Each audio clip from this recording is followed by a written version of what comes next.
بسم اللہ الرحمن الرحیم۔ ٹیل پوائنٹ کے ناظرین السلام علیکم۔ اللہ کی تلوار کی 44ویں قسط پیش خدمت ہے۔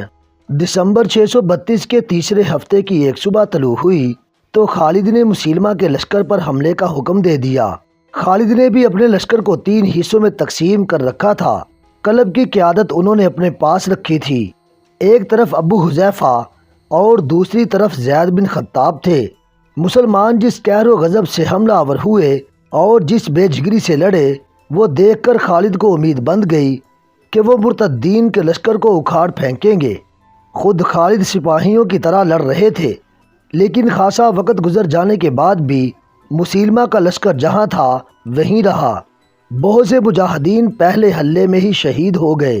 دن گزرتا جا رہا تھا، میدان جنگ کا قہر بڑھتا جا رہا تھا۔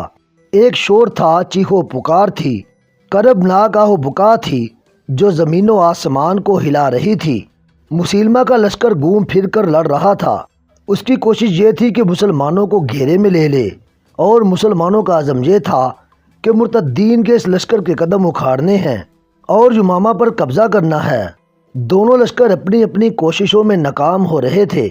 اگر کامیاب تھا تو وہ مسیلمہ کا لشکر تھا۔ مسیلمہ بہت چالاک اور ہوشیار جنگی قائد تھا۔ وہ یہ جائزہ لیتا رہا کہ مسلمان کس وقت تھک کر چور ہوتے ہیں۔ آدھا دن گزر گیا، زمین خون سے لال ہوتی جا رہی تھی۔ زخمی انسان بھاگتے دوڑتے گھوڑوں تلے کچلے جا رہے تھے۔ مسلمان اس قدر بے جگری سے لڑنے کی وجہ سے کچھ جلدی تھک گئے۔ مسیلمہ نے بھانپ لیا۔ اس نے اپنے لشکر کے ایک تازہ دم حصے کو مسلمانوں پر حملے کا حکم دے دیا۔ اس کے لشکر کا یہ حصہ طوفانی موج کی طرح آیا۔ مسیلمہ نے سب کو یقین دلا رکھا تھا کہ جو اس کی نبوت کی خاطر لڑتا ہوا مرے گا وہ سیدھا جنت میں جائے گا۔ خالد نے تھوڑی ہی دیر بعد محسوس کر لیا کہ اس کے لشکر پر دباؤ بہت تیز ہو گیا ہے۔ خالد کوئی چال سوچ ہی رہے تھے کہ مسلمانوں نے پیچھے ہٹنا شروع کر دیا۔ آگے والے دستے تیزی سے پیچھے ہٹے، پیچھے والے ان سے زیادہ تیزی سے پسپا ہوئے۔ سالاروں نے بہت شور مچایا، لشکر کو پکارا، نعرے لگائے، لیکن مرتدین کا دباؤ ایسے قہر کی صورت اختیار کر گیا تھا جسے مسلمان برداشت نہ کر سکے، اور ان میں بدنظمی پھیل گئی۔ دیکھا دیکھی مسلمان ایسی بری طرح بھاگے کہ اپنی خیمہ گاہ میں بھی نہ رکے اور دور پیچھے چلے گئے۔ مسیلمہ کے لشکر نے ان کا تعاقب کیا۔ احد کے میدان میں بھی مسلمانوں نے اپنے لیے ایسی ہی صورتحال پیدا کر لی تھی اور ہزیمت اٹھائی تھی۔ یہ ان کی دوسری پسپائی تھی جو بگدڑ کی صورت اختیار کر گئی تھی۔ مسیلمہ کا لشکر جب مسلمانوں کی خیمہ گاہ تک پہنچا تو اس نے وہاں لوٹ مار شروع کر دی۔ وہاں انہیں روکنے والا کوئی نہ تھا۔ خالد اور ان کے تمام سالار دوڑ دوڑ کر اپنے لشکر کو روکنے کے لیے چیخ چلا رہے تھے، لیکن مسلمان اپنی خیمہ گاہ سے خاصی دور جا رکے۔ مسیلمہ کے لشکر کے کچھ آدمیوں کو خالد کا خیمہ مل گیا۔ وہ اس میں جا گھسے۔ وہاں انہیں زیادہ مال و دولت ملنے کی توقع تھی، لیکن اس خیمے میں انہیں 2 اتنے قیمتی انسان مل گئے جن کی انہیں توقع نہیں تھی۔ ایک تو ان کا اپنا سردار اور سالار مجاعہ تھا جو بیڑیوں میں جکڑا ہوا تھا، اور اس کے ساتھ خالد کی نئی بیوی لیلہ تمیم تھی جس کے حسن کے چرچے انہوں نے سن رکھے تھے، لیکن اسے دیکھا کبھی نہیں تھا۔ مجاعہ کو تو انہوں نے پہچان لیا۔ لیلہ کے متعلق انہیں مجاعہ نے بتایا کہ یہ کون ہے۔ بیک وقت 2-3 آدمی لیلہ کی طرف لپکے۔ وہ اسے قتل کرنا یا اپنے ساتھ لے جانا چاہتے تھے۔ ان کے قیادی سردار مجاعہ نے حکم دیا، رک جاؤ، دشمن کے آدمیوں کے پیچھے جاؤ، ابھی عورتوں کے پیچھے پڑنے کا وقت نہیں۔ میں اب اس کا نہیں بلکہ یہ میری قیدی ہے۔ ان کے سردار کا حکم اتنا سخت تھا کہ وہ بڑی تیزی سے خیمے سے نکل گئے۔ انہیں اتنا بھی ہوش نہ رہا کہ اپنے سردار کی بھیڑیاں ہی توڑ جاتے۔ لیلہ نے مجاعہ سے پوچھا، تم نے مجھے ان آدمیوں سے کیوں بچایا ہے؟ کیا تم مجھے اپنا مال غنیمت سمجھتے ہو؟ اگر تمہاری نیت یہی ہے تو کیا تمہیں یہ احساس نہیں کہ میں تمہیں قتل کر سکتی ہوں؟ مجاعہ نے کہا، تم نے میرے ساتھ جو اچھا سلوک قید کے دوران کیا ہے، میں اس کے صلے میں اپنی جان دے سکتا ہوں۔ خدا کی قسم، میری بیڑیاں ٹوٹ کر تمہارے پاؤں میں پڑ جائیں تو بھی میں تمہیں مال غنیمت یا اپنی لونڈی نہیں سمجھوں گا۔ تم نے مجھے قیدی نہیں مہمان بنا کر رکھا ہے۔ لیلہ نے کہا، میں نے تم پر کوئی احسان نہیں کیا۔ یہ مسلمانوں کی روایت ہے کہ دشمن ان کے گھر چلا جائے تو اسے وہ معزز مہمان سمجھتے ہیں۔ اگر تم میرے گھر میں ہوتے تو میں تمہیں اور زیادہ آرام پہنچا سکتی تھی۔ مجاعہ نے کہا، لیلا، کیا تجھے ابھی احساس نہیں ہوا کہ تمہارا خاوند شکست کھا کر بھاگ گیا ہے اور تم میرے قبیلے کے قبضے میں ہو؟ لیلا نے جواب دیا، فتح اور شکست کا فیصلہ خدا کرے گا۔ میرا خاوند اس سے زیادہ سخت چوٹیں برداشت کر سکتا ہے۔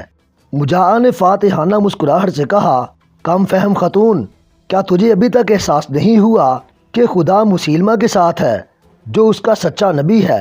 محمد کی رسالت سچی ہوتی۔ لیلا نے گرج کر اس کی بات وہیں ختم کر دی اور بولی، مجاعہ، اگر تو نے محمد کی رسالت کے خلاف کوئی بات کی تو مجھ پر تیرا قتل فرض ہو جائے گا۔ میں دیکھ رہی ہوں کہ ہمارا لشکر مجھے اس خیمہ گاہ میں اکیلا چھوڑ کر بھاگ گیا ہے جہاں میرے دین کے دشمن لوٹ مار کر رہے ہیں، لیکن میرے دل پر ذرا سا بھی خوف نہیں۔ خوف اس لیے نہیں کہ مجھے محمد کی روح مقدس پر پورا بھروسہ ہے۔ مجاعہ خاموش رہا اور وہ کچھ دیر نظریں لیلا کے چہرے پر گاڑے رہا۔ باہر فاتح لشکر کا فاتحانہ غل غپاڑا تھا۔ وہ مسلمانوں کے خیموں کو پھاڑ پھاڑ کر ان کے ٹکڑے بکھیر رہے تھے۔ مجاعہ اور لیلا کو توقع تھی کہ ابھی مسیلمہ کے آدمی آئیں گے اور دونوں کو ساتھ لے جائیں گے، لیکن اچانک باہر کا غل غپاڑا ختم ہو گیا اور لوٹ مار کرنے والے تمام لوگ بھاگتے دوڑتے خیمہ گاہ سے نکل گئے۔ اس کی وجہ یہ تھی کہ مسیلمہ کی طرف سے حکم آیا تھا کہ فوراً واپس میدان اقربہ میں پہنچو، کیونکہ مسیلمہ نے دیکھ لیا تھا کہ مسلمان بڑی تیزی سے اکٹھے ہو کر منظم ہو رہے تھے۔ مسیلمہ کوئی خطرہ مول نہیں لینا چاہتا تھا۔ وہ مسلمانوں کی شجاعت اور ان کے جذبے سے مروب تھا۔ مجاعہ اور لیلا خیمے میں اکیلے رہ گئے۔ مجاعہ کے چہرے پر جو رونق آئی تھی وہ پھر بجھ گئی۔ خالد اتنی جلدی ہار ماننے والے نہیں تھے۔ ضائع کرنے کے لیے ان کے پاس ایک لمحہ بھی نہیں تھا۔ انہوں نے اپنے سالاروں اور کمانداروں کو اکٹھا کیا اور انہیں اس پسپائی پر شرم دلائی۔ اتنے میں ایک گھوڑا سر پر دوڑتا آیا اور سالاروں وغیرہ کے اس اجتماع میں آ رکا۔ وہ عمر کے بھائی زید بن خطاب تھے۔ زید بن خطاب نے گھوڑے سے کود کر اترتے ہوئے جوشیلی آواز میں کہا، خدا کی قسم ابن ولید، میں نے مسیلمہ کا دایاں ہاتھ کاٹ دیا ہے۔ میں نے نہار الرجال کو اپنے ہاتھوں قتل کیا ہے۔ یہ اللہ کا اشارہ ہے کہ فتح ہماری ہوگی۔ نہار الرجال کا ہلاک ہو جانا مسیلمہ کے لیے معمولی نقصان نہیں تھا۔ پہلے بتایا جا چکا ہے کہ وہ مسیلمہ کا معتمد خاص، واحد مشیر اور صحیح معنوں میں دست راز تھا۔ خالد اور ان کے سالاروں نے یہ خبر سنی تو ان کے چہروں پر تازہ حوصلوں کی سرخی آ گئی۔ خالد نے غصیلی آواز میں کہا، کیا تم جانتے ہو ہمیں کس جرم کی سزا ملی ہے؟ مجھے بتایا گیا ہے کہ ہمارے لشکر میں دل پھٹ گئے تھے۔ لڑائی سے پہلے ہی ہمارے لشکر کے مہاجر کہنے لگے تھے کہ بہادری میں انصار اور بدو ان کا مقابلہ نہیں کر سکتے۔ انصار کہتے تھے کہ مسلمانوں میں ان جیسا بہادر کوئی نہیں، اور بدوؤں نے کہا کہ مکہ اور مدینہ کے لوگ تو یہ بھی نہیں جانتے کہ جنگ ہوتی کیا ہے۔ تم جانتے ہو کہ ہم میں مکہ کے مہاجر بھی ہیں، مدینہ کے انصار بھی ہیں، اور ارد گرد کے علاقوں سے آئے ہوئے بدو بھی ہمارے ساتھ ہیں۔ ان لوگوں نے ایک دوسرے پر تانا زنی شروع کر دی تھی۔ ایک سالار نے کہا، اس کا ہمارے پاس کوئی علاج نہیں۔ خالد نے کہا، میرے پاس اس کا علاج ہے۔ ہم نے لشکر میں ان سب کو اکٹھا رکھا ہوا ہے۔ مزید وقت ضائع کیے بغیر تم سب جاؤ اور مہاجرین کو الگ، انصار کو الگ اور بدوؤں کو الگ کر لو۔ تھوڑے سے وقت میں خالد کے حکم کی تعمیر ہو گئی۔ لشکر 3 حصوں میں تقسیم ہو چکا تھا۔ ایک حصہ مہاجروں کا، دوسرا انصار کا اور تیسرا بدوؤں کا تھا۔ خالد گھوڑے پر سوار ان کے سامنے جا کھڑے ہوئے۔ خالد نے بڑی ہی بلند آواز میں کہا، اللہ کے سپاہیوں، ہم نے میدان میں پیٹھ دکھا کر دشمن کے لیے ہنسی اور تانا زنی کا موقع پیدا کر دیا ہے۔ کون کہہ سکتا ہے کہ تم میں سے کون بہادری سے لڑا اور کون سب سے پہلے بھاگ اٹھا، مہاجرین، انصار یا بدو؟ اب میں نے تمہیں اس لیے الگ الگ کر دیا ہے کہ دشمن پر فوراً جوابی حملہ کرنا ہے۔ اب دیکھیں گے کہ تم میں سے کون کتنا بہادر ہے۔ بہادری اور بزدلی کا فیصلہ تانا زنی سے نہیں کیا جا سکتا۔ میدان میں کچھ کر کے دکھاؤ، لیکن اتحاد کو ہاتھ سے نہ جانے دینا۔ رسول اللہ نے تمہیں جس باہمی پیار کا سبق دیا تھا وہ بھول نہ جانا۔ تم میں سے کوئی گروہ دشمن کے دباؤ کو برداشت نہ کرتے ہوئے پیچھے ہٹے تو دوسرے گروہ اس کی مدد کو پہنچے۔ ہمیں دشمن پر ثابت کرنا ہے کہ مسیلمہ جھوٹا نبی ہے۔ اگر ہم شکست کھا گئے تو یہ جھوٹی نبوت ہم پر مسلط ہو جائے گی اور ہم مسیلمہ کے غلام اور ہماری عورتیں مرتد دین کی لونڈیاں بن جائیں گی۔ خالد کے یہ الفاظ ان تیروں کی طرح کارگر ثابت ہوئے جو اپنے نشانے سے ادھر ادھر نہیں جایا کرتے۔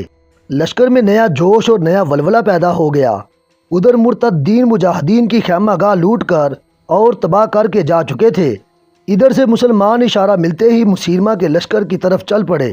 مسیلمہ نے اپنے لشکر کو پھر حملہ روکنے کی ترتیب میں کر لیا تھا۔ جب مجاہدین اسلام کا لشکر مقابلے میں پہنچا تو انصار کے ایک سردار ثابت بن قیس گھوڑے کو ایڑ لگا کر لشکر کے سامنے آ گئے۔ انہوں نے بلند آواز سے کہا، اے اہل مدینہ، تم ایک شرمناک مظاہرہ کر چکے ہو۔ ثابت بن قیس نے دشمن کی طرف اشارہ کر کے کہا، اے میرے اللہ، جس کسی کی یہ لوگ عبادت کرتے ہیں میں اس پر لعنت بھیجتا ہوں۔ انہوں نے مجاہدین کی طرف منہ کر کے کہا، اے اللہ، جو بری مثال میرے اس لشکر نے قائم کی ہے میں اس پر بھی لعنت بھیجتا ہوں۔ اتنا کہہ کر ثابت بن قیس نے نیام سے تلوار کھینچی اور گھوڑے کا رخ دشمن کی طرف کر کے ایڑ لگا دی۔ ان کے آخری الفاظ یہ تھے، دیکھو میری تلوار دشمن کو مزہ چکھائے گی اور تمہیں ہمت اور استقلال کا نمونہ دکھائے گی۔ ثابت بن قیس نے گھوڑے کو ایڑ لگائی اور خالد نے حملے کا حکم دے دیا۔ مورخ لکھتے ہیں کہ ثابت بن قیس کی تلوار ایسی شدت اور ایسی مہارت سے چل رہی تھی کہ جو ان کے سامنے آیا وہ پھر اپنے پاؤں پر کھڑا نظر نہ آیا۔ ان کے جسم کا شاید ہی کوئی حصہ رہ گیا ہوگا جہاں دشمن کی کوئی برچھی یا تلوار نہ لگی ہو۔ دشمن کی صفوں کے دور اندر جا کر ثابت بن قیس گرے اور شہید ہو گئے۔ اپنے لشکر کے لیے وہ واقعی ہمت و استقلال کا بے مثال نمونہ پیش کر گئے۔ محمد حسین ہیکل نے بعض مورخوں کے حوالے دے کر لکھا ہے کہ خالد کے لشکر نے قسمیں کھا لی تھیں کہ اب ان کی لاشیں ہی اٹھائی جائیں گی، وہ زندہ نہیں نکلیں گے۔ ایک مورخ نے لکھا ہے کہ انہوں نے قسم کھائی کہ ہاتھ میں ہتھیار نہ رہا، ترکش میں تیر نہ رہا تو دانتوں سے لڑیں گے۔ خالد نے یہ مثال قائم کی کہ چند ایک جانباز چن کر اپنے ساتھ اس عزم سے کر لیے کہ جہاں لڑائی زیادہ خطرناک ہوگی وہاں وہ ان جانبازوں کے ساتھ جا کودیں گے۔ انہوں نے اپنے جانبازوں سے کہا، تم سب میرے پیچھے رہنا۔ آگے وہ خود رہنا چاہتے تھے۔ دوبارہ لڑائی شروع ہوئی تو ایک نئی مصیبت آن پڑی۔ آندھی آ گئی جس کا رخ مجاہدین اسلام کی طرف تھا۔ کچھ مورخ لکھتے ہیں کہ یہ صحرائی آندھی نہیں تھی بلکہ تیز ہوا تھی۔ میدان جنگ میں گھوڑوں اور پیادوں کی اڑائی ہوئی گرد زمین سے اٹھتے بادلوں کی مانند تھی۔ تیز و تند ہوا کا رخ مجاہدین کی طرف تھا، اس لیے مٹی اور ریت مسلمانوں کی آنکھوں میں پڑتی تھی۔ بدر میں کفار کے ساتھ ایسے ہی ہوا تھا، ہوا تیز ہوتی جا رہی تھی۔ کچھ مجاہدین نے زید بن خطاب سے پوچھا کہ ایسی آندھی میں وہ کیا کریں۔ زید بن خطاب نے گرجدار آواز میں کہا، خدا کی قسم میں اپنے اللہ سے دعا کرتا ہوں کہ مجھے دشمن کو شکست دینے تک زندہ رکھے۔ اے اہل مکہ و مدینہ، آندھی سے مت ڈرو، سروں کو ذرا جھکا کے رکھو، اس طرح ریت اور مٹی تمہاری آنکھوں میں نہیں پڑے گی، پیچھے نہ ہٹ جانا، ہمت سے کام لو، استقلال کو ہاتھ سے نہ جانے دو، آندھی اور طوفان تمہارا کچھ نہیں بگاڑ سکتے۔ زید بن خطاب سالار تھے۔ انہوں نے مجاہدین کے لیے یہ مثال قائم کی کہ تلوار لہراتے ہوئے دشمن پر ٹوٹ پڑے۔ ان کے دستے ان کے پیچھے گئے۔ زید بن خطاب تلوار چلاتے دور تک نکل گئے اور شہید ہو گئے۔ ایک اور سالار ابو حذیفہ نے بھی یہی مثال قائم کی۔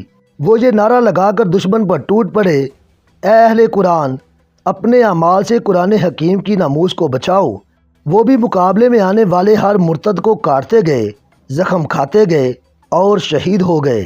ان سالاروں نے جانیں دے کر مجاہدین کے عزم میں جان ڈال دی اور وہ آسمانی بجلیوں کی طرح دشمن پر ٹوٹ ٹوٹ پڑنے لگے۔ اس کے باوجود مسیلمہ کا لشکر قائم و دائم تھا۔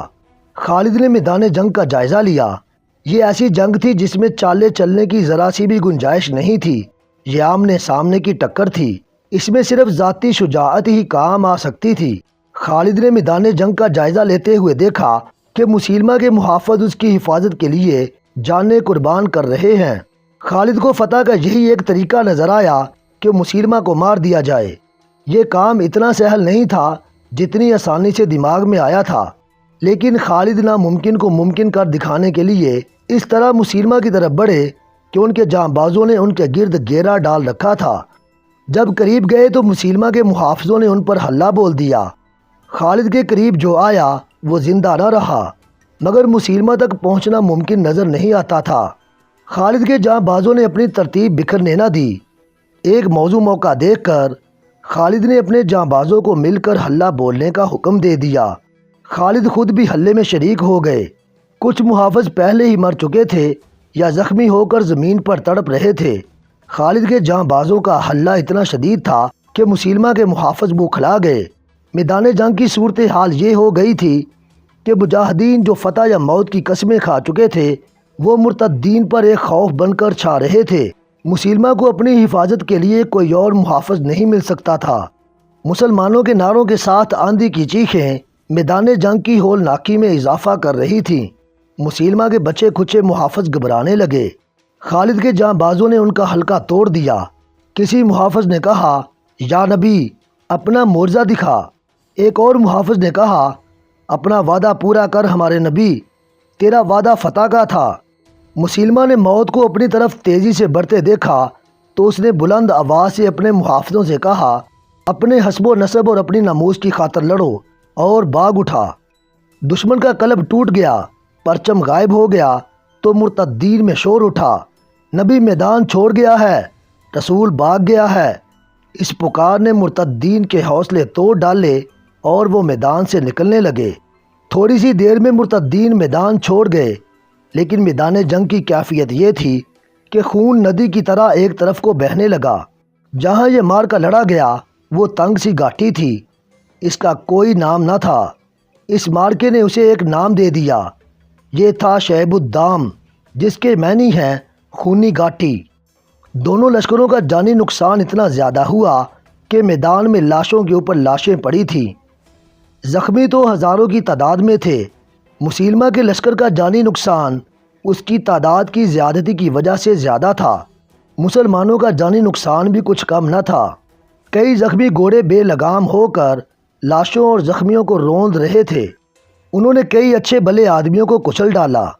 مسیلمہ کا لشکر جب بد دل ہو کر بھاگا تو مجاہدین ان کے تعاقب میں گئے۔ مسیلمہ کا ایک سالار محکم بن طفیل اپنے لشکر کو پکار رہا تھا، بنو حنیفہ باغ کے اندر چلے جاؤ، انہیں اب باغ میں ہی پناہ مل سکتی تھی۔ اس باغ کا نام حدیقۃ الرحمن تھا، جو وسیع و عریض تھا۔ اس کے ارد گرد دیوار تھی۔ مسیلمہ اس باغ میں چلا گیا تھا۔ باغ میدان جنگ کے بالکل قریب تھا۔ مسیلمہ کے لشکر کے بچے کھچے آدمی بھی باغ میں داخل ہو گئے۔ جب مجاہدین باغ کے قریب پہنچے تو باغ کے دروازے بند ہو چکے تھے۔ مورخین کے مطابق باغ میں پناہ لینے والے مرتدین کی تعداد 7,000 تھی۔ خالد گھوڑا دوڑاتے باغ کے ارد گرد گھوم گئے۔ انہیں اندر جانے کا کوئی راستہ نظر نہ آیا۔ اندر جانا ضروری تھا، مسیلمہ کو قتل کرنا تھا تاکہ یہ فتنہ ہمیشہ کے لیے ختم ہو جائے۔ اللہ کے ایک مجاہد برا بن مالک آگے بڑھے اور بولے، مجھے اٹھا کر دیوار کے اندر پھینک دو، خدا کی قسم دروازہ کھول دوں گا۔ برا صحابہ کرام میں خصوصی درجہ رکھتے تھے۔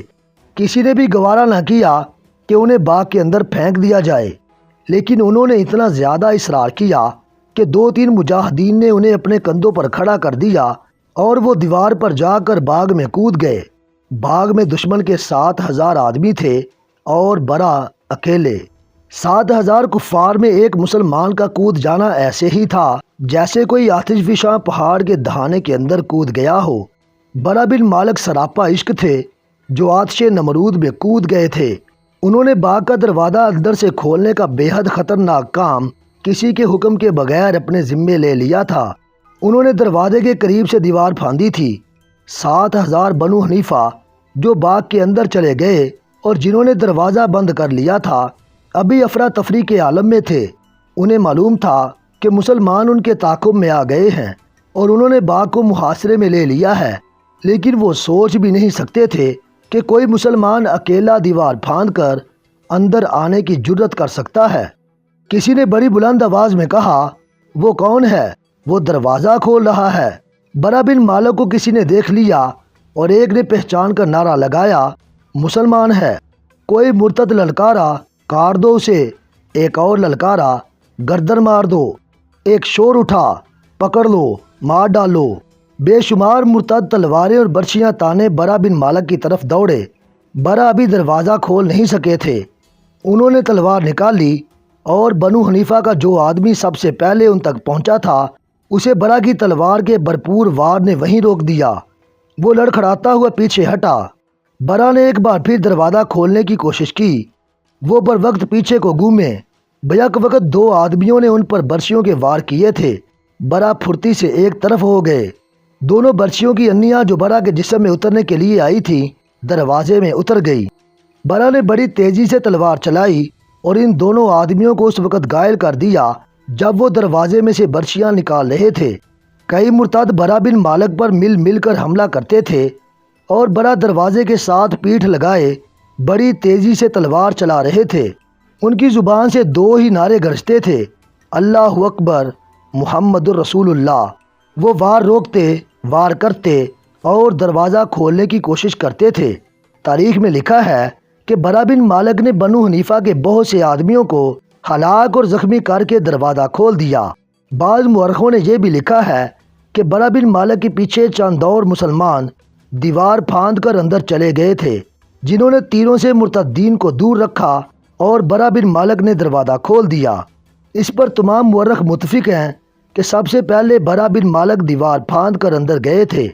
دروازہ کھلتے ہی مسلمان اس طرح دروازے میں سے اندر جانے لگے جیسے نہر کا کنارہ کہیں سے ٹوٹ گیا ہو۔ بہت سے مسلمان خالد کے کہنے پر دیوار پر چڑھ گئے۔ یہ سب تیر انداز تھے۔ انہوں نے بنو حنیفہ پر تیروں کا مینہ برسا دیا۔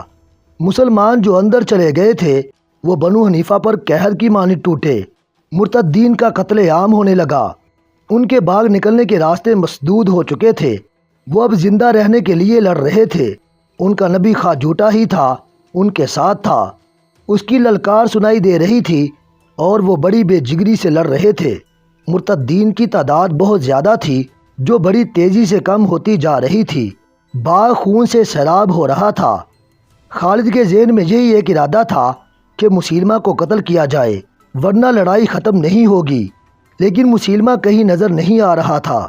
مسیلمہ کذاب خالد کو تو نظر نہیں آ رہا تھا، ایک اور انسان تھا جس کی عقابی نگاہوں نے مسیلمہ کو دیکھ لیا تھا۔ وہ حبشی غلام واشی بن حرب تھے۔ برچھی نشانے پر پھینکنے میں واشی کا مقابلہ کرنے والا کوئی نہ تھا۔ اس نے ایک بار اپنی برچھی کا کمال سب کو دکھایا تھا۔ ایک رقاصہ کے سر پر ایک کڑا جو کانچ کے اوسط سائز کا تھا اس کے بالوں کے ساتھ اس طرح باندھ دیا گیا تھا کہ کڑا اس کے سر پر کھڑا تھا۔ وہ ناچنے لگی اور واشی برچھی لے کر چند قدم دور کھڑا ہو گیا۔ اس نے برچھی ہاتھ پر اٹھا کر تولی۔ رقاصہ رقص کر رہی تھی۔ جو ہی رقاصہ موضوع زاویے پر آئی واشی نے تاک کر برچھی پھینکی۔ برچھی رقاصہ کے سر پر کھڑے کڑے میں سے گزر گئی۔ جنگ احد میں واشی بن حرب نے رسول کریم صلی اللہ علیہ وآلہ وسلم کے چچا حمزہ بن عبد المطلب کو بھی اسی طرح برچھی پھینک کر شہید کیا اور ابو سفیان کی بیوی ہند سے انعام وصول کیا تھا۔ اس وقت واشی مسلمان نہیں ہوا تھا۔ فتح مکہ کے بعد اس نے اسلام قبول کر لیا تھا۔ اب مسیلمہ کذاب کے خلاف جنگ میں واشی مسلمانوں کے لشکر میں تھا۔ باغ کے خونریز مارکے میں اس نے مسیلمہ کو دیکھ لیا۔ اس نے خالد کی زبان سے سن لیا تھا کہ مسیلمہ کو ختم کیے بغیر لڑائی ختم نہیں ہوگی۔ واشی مسیلمہ کی تلاش میں دشمن کی تلواروں اور برچھیوں سے اور اپنے ساتھیوں کے تیروں سے بچتا، لاشوں اور تڑپتے ہوئے زخمیوں سے ٹھوکریں کھاتا سارے باغ میں گھوم گیا اور اسے مسیلمہ نظر آ گیا۔ مسیلمہ اپنے محافظوں کے نرغے میں تھا جو اس قدر جاں بازی کا مظاہرہ کر رہے تھے کہ کسی مسلمان کو قریب نہیں آنے دیتے تھے۔ واشی کو قریب جانے کی ضرورت نہیں تھی۔ مسلمان مسیلمہ کے محافظوں کے ساتھ لڑ رہے تھے اور ان کے ارد گرد واشی گھوم رہا تھا کہ مسیلمہ پر برچھی پھینکنے کا موزوں موقع اور صحیح زاویہ مل جائے۔ اسے ایک موقع مل گیا، لیکن اس کے راستے میں ایک خاتون ام عمارہ آ گئی۔ وہ بھی مسیلمہ تک پہنچنے کی سعی کر رہی تھی۔ وہ اپنے بیٹے کے ساتھ تھی۔ وہ مسیلمہ کے محافظوں کا حصار توڑنے کے لیے آگے بڑھی تو ایک مرتد کی تلوار نے انہیں روک لیا۔ ام عمارہ نے اپنی تلوار سے اسے گرانے کی بہت کوشش کی، لیکن مرتد کے ایک وار نے ام عمارہ کا ایک ہاتھ صاف کاٹ دیا۔ ان کے بیٹے نے تلوار کے ایک ہی وار سے اس مرتد کو مار گرایا اور یہ مجاہد اپنی ماں کو ساتھ لے گیا۔ واشی کو موقع اور زاویہ مل گیا۔ اس نے برچھی کو ہاتھ میں تولا اور تاک کر پوری طاقت سے برچھی مسیلمہ پر پھینکی۔ برچھی مسیلمہ کے پیٹ میں اتر گئی۔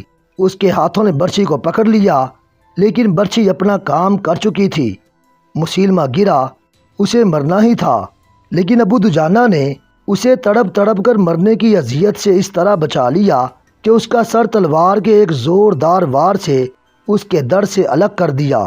ابو دجانہ مسیلمہ کی سر کٹی لاش ابھی دیکھ ہی رہے تھے کہ مسیلمہ کے ایک محافظ نے پیچھے سے اتنا سخت وار کیا کہ ابو دجانہ گرے، پھر اٹھ نہ سکے اور شہید ہو گئے۔ ایک مرتد گلا پھاڑ کر چلایا، بنو حنیفہ، ہمارے نبی کو ایک سیاہ فام حبشی نے مار ڈالا ہے۔ مشہور مورخ ابن حشام نے لکھا ہے کہ باغ کے اندر مارکے کی خون ریزی میں یہ آواز سنائی دینے لگی، نبی مارا گیا، مسیلمہ قتل ہو گیا ہے۔ بقیہ حصہ انشاءاللہ ہم اگلی اقساط میں بیان کریں گے۔